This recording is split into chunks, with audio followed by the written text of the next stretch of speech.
बिलाल को अंदाज़ा है कि शारिक जल्द अज जल्द मारिया की शादी करवाकर उसे घर से रुखसत करना चाहता है ताकि इसके बाद घर का बंटवारा किया जा सके, लेकिन बिलाल किसी भी सूरत घर का बंटवारा नहीं होने देना चाहता। इसलिए बिलाल एक इंतहाई घटिया मंसूबा बनाता है। उसे लगता है कि अगर मारिया की शादी ना हो तो शायद ये घर बंटने से बच जाएगा। चनाचा बिलाल अपने शराबी दोस्तों के साथ मिलकर मारिया के होने वाले दूल्हे पर जानलेवा हमला करवाने का मंसूबा बना लेता है। दूसरी तरफ बिलाल और शारिक की हरकतों से दिल बर्दाश्ता मारिया अब घर से रुखसत होने का फ़ैसला कर ही लेती है। मारिया आफ़िया से कहती है, आफ़िया भाभी घर में कुछ सामान पड़ा है, क्या आप मेरे साथ चलेंगी ताकि हम वो सारा सामान ले आएँ। आफ़िया भी मारिया के साथ जाने के लिए तैयार हो जाती है, लेकिन जैसे ही दोनों घर पहुंचकर अपना सामान ले जाने लगती हैं तो नाज़नीन उन्हें रोक लेती है और मारिया से कहती है कि वो कहाँ जा रही है। मारिया भी इसे खामोश नहीं रहती और नाज़नीन को साफ जवाब देती है कि उससे किसी को जवाब देने की ज़रूरी नहीं है, ना ही उसे किसी चीज़ की ज़रूरत है, वो जहाँ चाहेगी वहाँ जाएगी।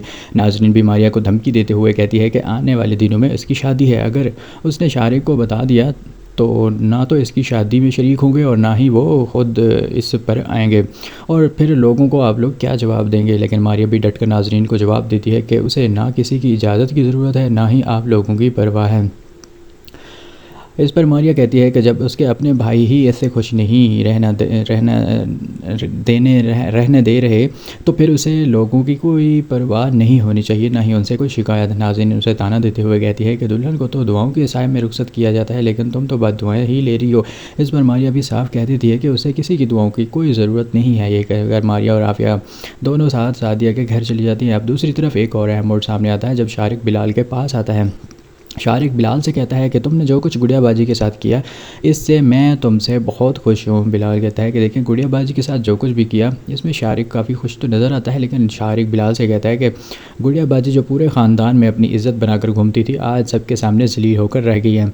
और ये सब देखकर बिलाल बहुत ज़्यादा खुश होता है, लेकिन बिलाल शारिक को साफ बता देता है कि इसने ये सब कुछ शारिक के लिए नहीं किया बल्कि गुड़ियाबाजी के साथ इसके कुछ पुराने हिसाब थे जिन्हें वो चुकता करना चाहता था, इसलिए उसने ये ऐसा बदला लिया। शारिक भी कहता है कि तुमने जो भी किया लेकिन इसका फ़ायदा तो मुझे ही हुआ। लेकिन असल कहानी तो यहाँ से शुरू होती है क्योंकि बिलाल ने शारिक से छुपकर अपने दिमाग में एक नया मंसूबा बनाया होता है। शारिक की पूरी कोशिश है कि मारिया की जल्द अज जल्द शादी हो जाए और इसके बाद इस घर का बंटवारा किया जा सके, लेकिन बिलाल किसी भी कीमत पर यह शादी नहीं होने देगा। वो शादी रुकवाने के लिए किसी भी हद तक जा सकता है और शायद इसका किसी को अंदाज़ा भी नहीं है। आखिरकार मारिया और अली की बारात का दिन आ जाता है। घर में हर तरफ खुशी का माहौल होता है, सब लोग बारात के आने का बेसब्री से इंतज़ार कर रहे होते हैं। लेकिन इसी दौरान अचानक फायरिंग की आवाज़ आती है और अली ज़मीन पर गिर पड़ता है। ये मंजर देखकर सबके तो होश ही उड़ जाते हैं। हमज़ा जैसे ही गोली की आवाज़ सुनता है तो फ़ौरन अली की तरफ भागता है। अहमर और हमज़ा मिलकर अली को फ़ौरी हस्पताल ले जाते हैं और दूसरी तरफ शारिक भी वहाँ मौजूद ये सारा कुछ देख रहा होता है, जबकि बिलाल कुछ देर बाद वहाँ पहुँचता है और किसी को अंदाज़ा भी नहीं होता कि अली पर हमला करवाने वाला कोई और नहीं बल्कि बिलाल ही है। इधर डॉक्टर जो है ना वो एमरजेंसी में उसे ले जाते हैं और काफ़ी हद तक उसकी तबीयत भी अब ठीक हो रही है।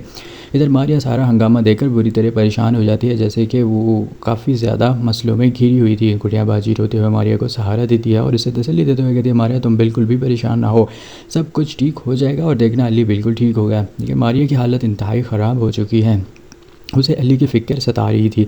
कुछ देर बाद डॉक्टर हमज़ा और अमर को खुशखबरी देते हैं कि शुक्र है गोली सिर्फ छूकर ही गुजरी है और अली अब ख़तरे से बाहर है, आप लोग उससे मिल सके हैं। आखिरकार अली की जान बच जाती है और मारिया की शादी भी मुकम्मल तौर पर ख़त्म नहीं होती बल्कि कुछ वक्त के लिए डिले ज़रूर हो जाएगी। लेकिन अब कहानी काफ़ी ज़्यादा चेंज हो चुकी है क्योंकि डॉक्टर्स पुलिस को भी तहकीकात के लिए बुला लेते हैं। अब पुलिस इस हमले की तफ्तीश करेगी और हम सब के सामने एक अहम सवाल कि आखिर अली पर गोली किसने चलाई। क्या बिलाल के लिए मुश्किलात बढ़ सकती हैं, क्या गोली बिलाल ने चलाई है या फिर ये किसी और का कारनामा है। आप इसके बारे में क्या सोचते हैं, आप अपनी कीमती राय कमेंट्स में दे सकते हैं और अगर आप इस तरह के रिव्यूज़ देखना चाहते हैं तो हमारे चैनल को ज़रूर सब्सक्राइब कर लीजिएगा।